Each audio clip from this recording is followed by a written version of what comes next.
Hello and welcome to Law Deals. Today I'm joined by Paige Weiss, founder and CEO of Tree Ring Digital, a top-ranked Denver-based marketing agency that specializes in high-performance website and digital marketing strategies for businesses nationwide. Over the past 16 years, Paige has witnessed firsthand how companies and CEOs struggle to manage and maintain digital assets through growth phases and transition. So this led her to develop a proprietary digital asset management service that tracks and protects over 200 critical digital asset data points for businesses. As law firm owners, many of us have spent decades building our practices, but we often overlook one of the most valuable and frankly vulnerable assets, our digital infrastructure, our digital assets. So today, Paige and I will be discussing why digital asset protection is crucial and really essential to successful law firm succession planning, valuation, and continuity. So whether you're planning to sell your practice, bring in partners, or simply protect what you've already built, this conversation will be helpful to you. Welcome, Paige. Thanks so much for having me. Excited to be here. Good. Did you want to add anything to that introduction? Was there anything No, there? you did fantastic. Good. All right. So let's start with the basics, right? Many law firm owners might not fully understand. So what exactly are digital assets and why should law firm owners care about them beyond just, say, having a website? Yeah. So the digital assets are going to be any of those pieces that have your business online and also like that digital infrastructure and digital ecosystem, if you will. So that's going to be things like your website, your hosting, domain name, email addresses, but it also gets into like your brand files for your law firm. It's also going to get into your third-party tools that you're using for the law firm. Sometimes that might be, some sort of communication system, some sort of CRM, some sort of reporting tool, whatever those things look like. And so all of those pieces start to come together to form and really be an asset to your firm. And it's important to keep track of not just where they're all at or how to log into them, but actually who owns those specific assets. That's a really good point because I think some lawyers back in the day, they used a service which will not be named, who had a contract, and that contract provided that they would build you a website, but they owned your URL and they owned the actual contents of the website. So you were locked in pretty much permanently with them and you couldn't go anywhere. Is that the kind of issue that you're talking about?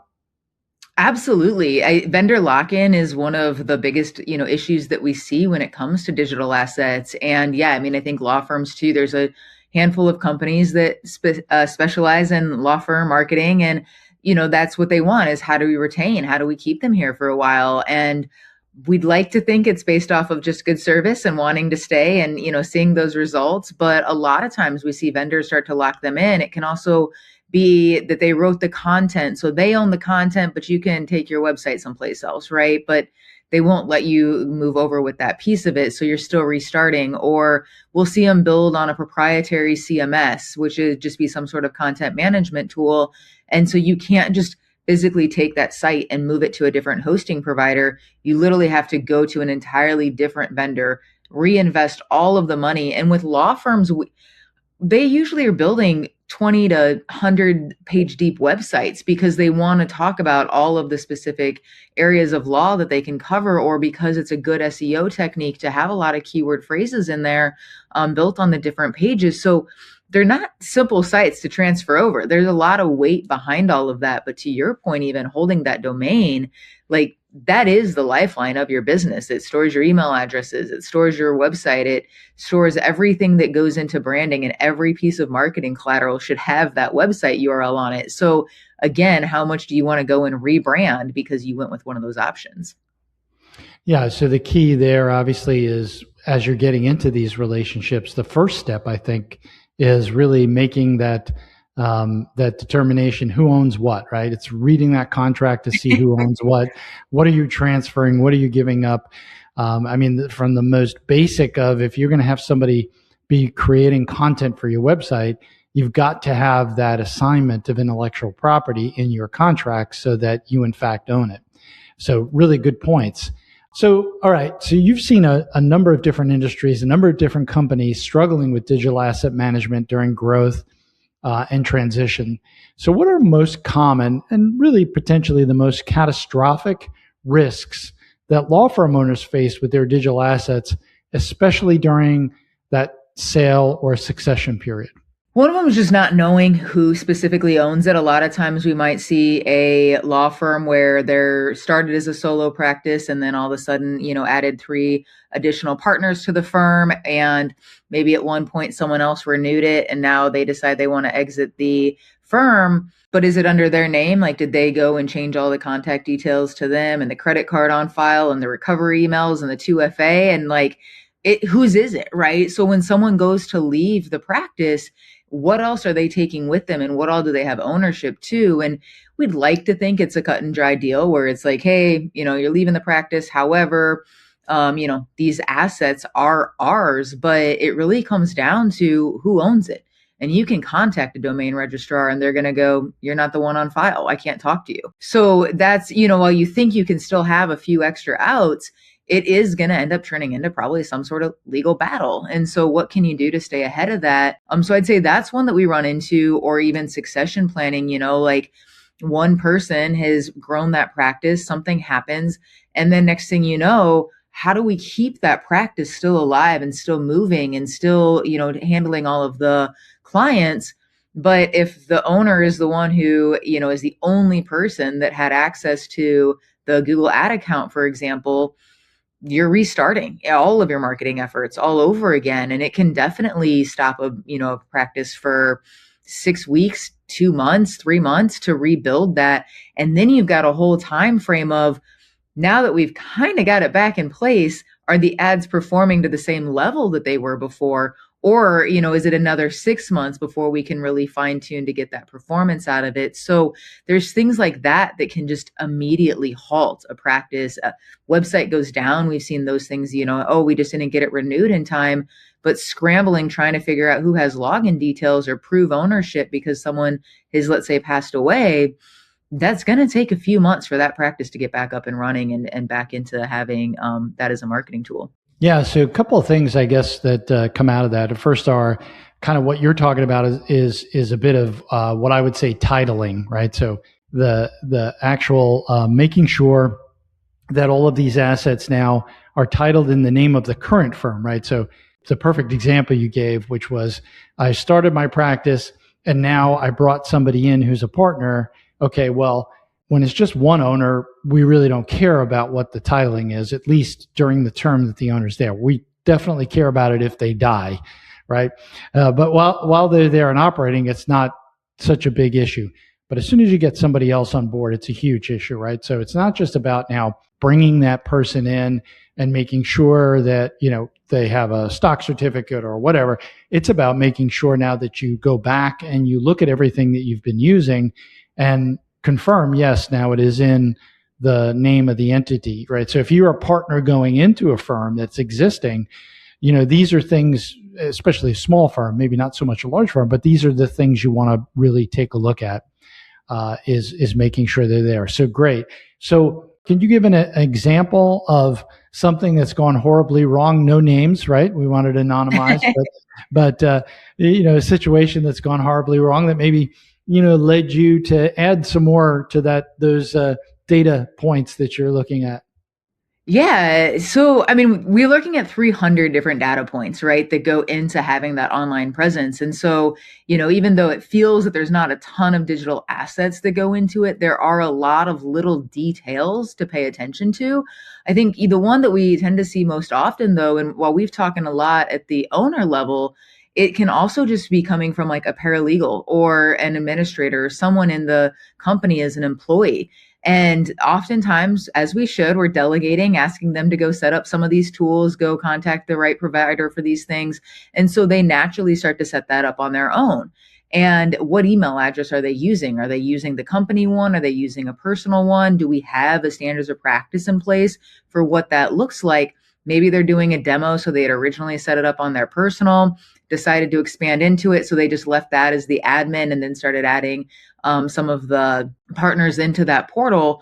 But what we see too is a lot of that like lack of digital continuity. So then all of a sudden they put in their notice, you'll be lucky if you get the 2 weeks, right? But usually sometimes it's that immediate, I'm out the door. And you didn't realize, hey, while they set it up, I never went back and asked, like, do I really own this? Or do they own that? Or, what credit card is on file? So they might leave, but then 6 months later, something happens and you're scrambling trying to figure out, why is our entire third party tool down that keeps track of all of our clients, while we're sitting here trying to recover this and also not have it impact our the client experience with us. So there's those pieces that come up too, that it's not just, oh, our website's down, so it's not that catastrophic, we don't use it like that. It's any piece of that digital infrastructure and ecosystem that can really happen. And so, yeah, I think sometimes in a passing, sometimes in an employee leaving, and then other times it could be vendor lockout where they just disappear. We've had vendors pass away and no one knows who they're the owner of the domain. So how do we get that back when we don't know who to contact anymore? Yeah. So a good, interesting stuff. So I'll give two personal stories here that will really, I think, highlight this. So we have a vendor that we use to do basically through like a Fiverr or one of those types of sites, and the site implemented some double protocols, so basically two-factor authentication, and the person on the team utilized their personal cell phone number for it. Mm-hmm. And so we were able to recover the account. So that's the good news in it, but that person left. And so it's like, okay, now how are we going to get that person to give us the code to look? And we didn't even know it until several weeks later when we went to go use that vendor again. And we realized, okay, that obviously isn't going to work. And then in another instance, not a different firm, but they had provided a credit card for the website, and the credit card had an expiration date of like 5 years or something, whatever. Right. And the firm name had changed, and in that time period, they changed. So they changed their email addresses. So when the host had that credit card and it was coming up for renewal, they sent an email to the old address, which one way or another didn't get through. And then basically, several months later, they noticed, hey, we don't have a website anymore. What the heck happened? And now it's going back to figure out, okay, what's going on? Who's in control? What do we do? And then they realized, oh my gosh, it's it was just the credit card. So they were able to fix it. But it's those little things that if you're not thinking about it and you say, oh, well, we're changing our email addresses, let's make sure that everything follows through. And if we're having a problem, do it. So really good stuff there. So what's the most surprising risk that digital asset related risk that business owners don't see coming? I think just the complacency of it all, right? So like sitting there with, as you mentioned, oh, it's on auto renew. I don't need to worry about it. It's good. I've sent emails out to clients saying, just a reminder, your domain's up for renewal soon. Make sure you get it renewed. And every once in a while we get the client who's like, I've got it handled. Don't worry about it. Thank you. Like they're just kind of upset that we even bothered their day. And I'm like, it's because we see this all the time. We are constantly seeing and making the phone call of, hey, did why is your site down? Or the panic that we get when the client calls and they're usually frustrated with us because they might think it's a hosting related issue. And then we have to be like, when did you renew your domain name? Oh, it's on auto renew. I'm like, no, it's not. But what we find out too is a lot of times you're not going to your website every single day. So how long is it going to be before you actually catch that the website's down or that someone finds a back door to get a hold of you to say, hey, by the way, I was looking for you and your website doesn't pop up. A lot of times they look at it and go, they're out of business. Let me keep moving. So you're losing business, you're losing leads, and you don't have anyone there to tell you that it's down. And so if it goes too long, you're buying that domain back for at least $2,500 or more. And a lot of times people aren't, budgeting for that type of expense. And so that's just if you catch it in time. If it's a popular domain, it might be way more than that, or you're now in a bidding war with somebody. It all starts to depend on when that is. So it is that complacency of, oh no, I know the login details. Don't worry about it. It's not about the logins. It's about the actual ownership of the account. Great that you have the logins. But yeah, to your point, if it goes, if you're trying to do a password reset one day and it's not going to the right email address, you're never going to get back into that account. So that's really where it is important to be paying attention and documenting all of those pieces along the way. Excellent. So when we talk about properly managing digital assets and making sure that we've got all those, so let's talk about that in the context of value. So business value, law firm value. So how are those adding to that business value? And by the way, you've got, I noticed on your LinkedIn profile that you're a co-founder in another venture. And so maybe just give us a quick couple seconds on that venture, because I know it impacts, or at least has something to do with biz value and M&A transactions. Yeah. So with Biz Foresight, that's just, that I'm also a co-founder on. That's just how do we take that kind of investment bank go-to-market strategy and take the proprietary data that we have, as well as a bunch of market research as far as valuation and what have other businesses across the US been selling for in that industry, sector, size, all of those variables, and combining that data together along with the data from the client, and then uploading it all through AI and letting it do and sort all of that. And then we're coming in also to create a more user-friendly dashboard where it can say, if you're looking for a valuation of blank, here are some things that you could be doing based off of all of the data that we've collected to be able to quickly increase that valuation to get you where you want to go. So there's that piece of, where is the business currently valued? Where are you wanting to be valued? And then what types of things can go into it to get that valuation that you're looking for, and the exit and style that you want, whether it be an ESOP, whether it be private equity, whether it be, to a succession of some sort, and, passing it down through the family. So we are able to also adjust the model for a variety of ways. So that's what Biz Foresight's doing, but also allows me a really cool perspective of the valuation side of it, as you say. And, it really comes down to, I don't think there's enough credit in how much value is in the digital assets of it. How automated is that website? Or is it literally just a 5-page brochure that isn't even collecting leads really because it doesn't convert? Or is this a machine that is really running and operating the business and acting as another employee or two and really creating that efficiency? There's gonna be more value in that, because the potential buyer is going to come in and go, I just want the infrastructure. I don't really care too much about this piece of it. I like what they have set up over there. That's what we're interested in buying, right? And that's also ways that you can start pulling out of, are you just buying a client list, or are you buying the practice name? And are you expanding in that capacity where we want to be one of the largest criminal defense firms, let's say, in the US or in a state?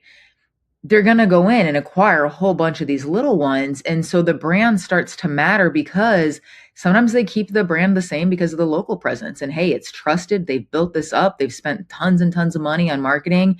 Everyone in town knows that lawyer's name and that firm's name. And that's what we want to do. And that's what they're investing in.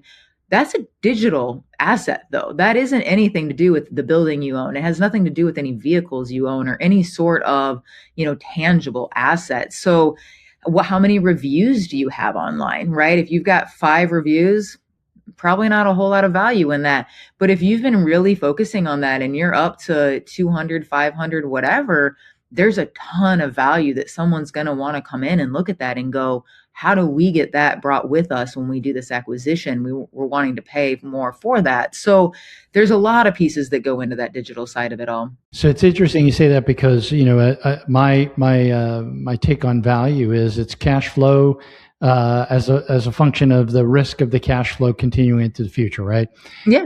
And so all of the things that you're talking about, right, is, hey, we're buying a machine. The machine operates. There's very low risk of this cash flow then not continuing into the future, right? So we move from buying the gas in the tank. This is my analogy for just buying the book, is I'm buying the gas in the tank, to now I'm buying a vehicle that, yes, I'm going to have to put some gas into it to get it to go.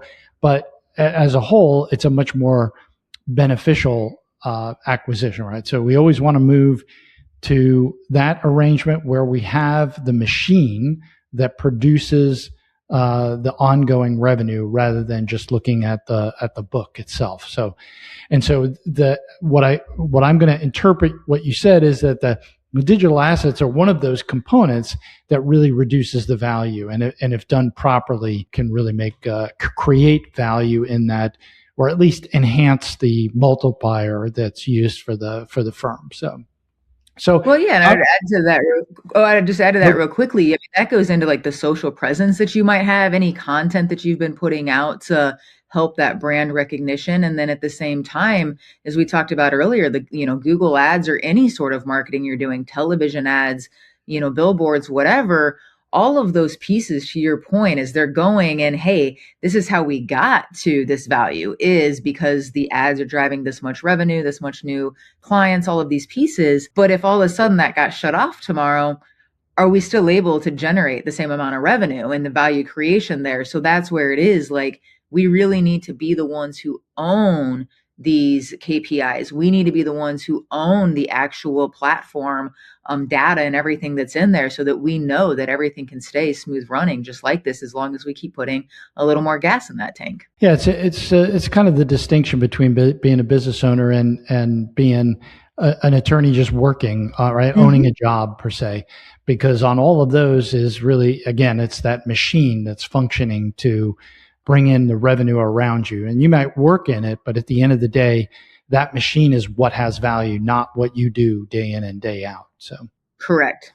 all right. So now if somebody approaches you and says, hey, we want some help with that management and that protection, give us an idea of what you do. I mean, we've already talked about this before. You're tracking 200 or 300 data points in that service. What does that service look like? What do some of those points look like? How does it work? Yeah, so for our ownership mapping framework, we tend to come in, we can come in on either the buy or the sell side, just kind of depends on which side wants to hire. But if we're, let's say, preparing a law firm for exit, that ownership mapping framework is going to come in and it's going to look at all of the digital assets, but how that company is structured. So whatever third party tools they're using, whatever point of sale they're using, whatever they're using for hosting, website, email addresses, marketing efforts, but we also get into, do they actually have the logo files and everything they need to be able to transfer that brand over? A lot of more established ones, no, they're still running off of a JPEG that got handed down to a JPEG that got handed down and have never actually got that into a high res that can actually be used as a logo in the future. And then from there, we're also getting into just compliance, privacy policies, ADA compliance. Do we have the right cookie notifications and in place? And so we really do go in with our ownership mapping framework and encompass all sorts of different pieces of it. And then we get into the granular of it of, like we mentioned, the email addresses, who actually has ownership. I can't tell you how many websites I've logged into only to find out they've got old employees, old owners, and old vendors all still have complete full access to this website that can do whatever they want, whenever they want, right? And it's like, why have we never removed these people? And so you're also leaving yourself exposed and vulnerable. But we go in now and start really verifying that you do, in fact, have ownership. Who are the phone numbers on those 2FAs or email addresses? What credit cards are on file? So that when you get into the deal, you can go, I'm 100% confident. Ask me any question on my digital. I know that I have this answer, and it's not going to slow us down in due diligence and start to create any doubt in the buyer that's going to want to have them come in and lower that valuation. So that's what we do there. And then on the buy side, we come in and we start asking all of those questions. Do you own this? Do you have this? Like, can we see any of these marketing reports to prove? We ask that question. Oftentimes it's, our vendors never actually sent us a marketing report. I don't know. We don't actually have any of those. And it's like, how much are you spending on marketing? And you just haven't even asked to see the numbers, right? So that starts to put doubt in the buyer. So that's what our ownership mapping framework really goes in and does, is verifies the ownership so that it's a smoother transaction and keeps the value where you're wanting it to be. So as you're going through this, whether you're doing a pre-due diligence or a due diligence thing, what are the biggest gaps that you've been finding? I think one of the biggest gaps, the biggest gap really is just digital continuity. They don't know. If someone left the company tomorrow, they don't know how it was running, how it was operating, what settings were in place, what that looks like. I think, along with digital continuity comes the social side where a paralegal at some point set up the company Facebook page, had it all running, and then over time ended up like no one actually knew how to access this account anymore. And so now we've got kind of a dead social account that we can't transfer. And next thing you know, how do we compete against that as we want to set up a new one? You've got another one we're trying to say, no, don't go to that social page. Come to this one over here.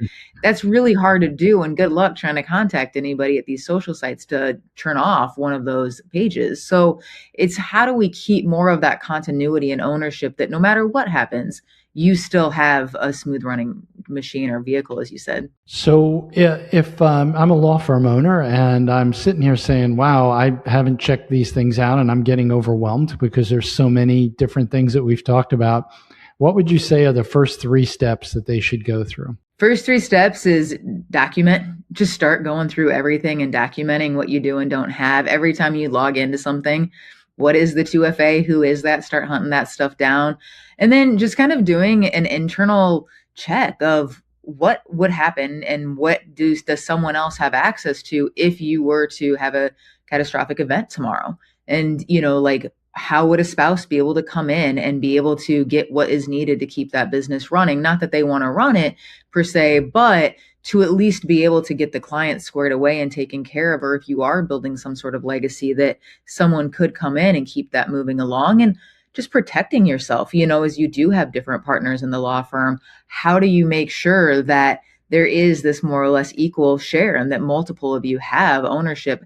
I think that's kind of the third piece I would add is there should be 2 points of contact on every account so that if something happens to one, there is a default account that can still be kind of that admin owner. And then that way it is going to help prevent some of the issues that you could run into long term. Good. Okay, so you've answered a lot of the follow-up questions that I had in kind of your answers here. Is there anything that we should be going extra into that I haven't listed out? Extra is just, the digital ecosystem does go beyond just, is my website up and running? Do I have my emails working? There's so many little pieces as far as even why does my email keep going to spam? Why, is this third-party tool not working and functioning the way it's supposed to? And so really understanding where are you going to get that support and how do you know how to fix these pieces and really looking for the resources to find that. One, I know like right now is a lot of it is I can't get a hold of an actual human. I'm, trying to get these things sorted out and I don't know who to contact. And then 2 is just, as lawyers, like I know it's not fun to read contracts, but read the contracts, right? I can't tell you how often the vendor is saying they are maintaining ownership of whatever it is. And you sign it because I'm just going to sign the contracts, right? And so really, really understanding that is another piece of the ownership mapping framework we go into is what are the vendor terms? Do you have a contract in place? And how long is that contract in place for? So that if anything comes up, we're all aware and saying, wait a minute, shouldn't this be them that's handling the maintenance if they're the ones that are doing this? But half the time we don't know what we agreed to. We're just like, hey, let's keep moving. Or someone else agreed, you didn't. And now you're the one trying to pick up the pieces. Good. Well, so tell us a little bit more about your digital asset protection and continuity service. And if a law firm is going through a transition or maybe has a client who's going through a transition, how they can get in contact with you. Yeah, absolutely. So with the digital continuity system, we really are going in and it can be at any stage of a business too. It doesn't have to be prepping to exit. It's probably better to be done at any point prior to, just so that you are running a really smooth machine. And then from there, and know that you've got the security and the peace of mind. And we handle far too many recovery phone calls. I think that's a lot of what stemmed to us going, there's an issue here. This isn't just like one client misplaced logins or this happened. We field a ton of calls a week on just panic recovery mode. And so, how do we make sure we're not getting there? And that's what a lot of the digital continuity side of it all is. But as you are preparing to exit or just succession planning, now it's a lot easier to say, hey, we've already done the hard work. This is going to be a lot easier because we know these answers. But also just depending on the different firms, anything that's dealing with that M&A space, the exiting and the acquisition, start asking, because we see and we found that a lot of lawyers will say that the assets are transferable. but no one's really going in to verify that those assets are in fact transferable or verify that they are owned by. We've seen it where a hotel company has purchased a new hotel, or not a new hotel, but has purchased a hotel. And as they're going through, they're like, yeah, I'm sure we've got Expedia. I know we've got the website. I know we've got past email addresses and all these things. And then it turns out no one actually knew who set up Expedia. So while they thought they could go back and remarket to all of the past guests and say under new management, please come check us back out, that entire list gone. Wow. Oh, well, we thought we had a website. Next thing you know, they don't. They're now having to reinvest in a website that they weren't planning for. So it really starts to make the advisors not look so great when they didn't help prevent these things before the transaction happened. Great. Excellent. Well, great conversation, Paige. I really appreciate you coming on and giving us an update on digital assets. Is there anything else that you wanted to add? The last thing I would just add is, yeah, you can always find out more and follow me on LinkedIn at Paige Wiese, that's Wiese, or check us out on our website at treeringdigital.com. Perfect. Thank you very much. Thank you.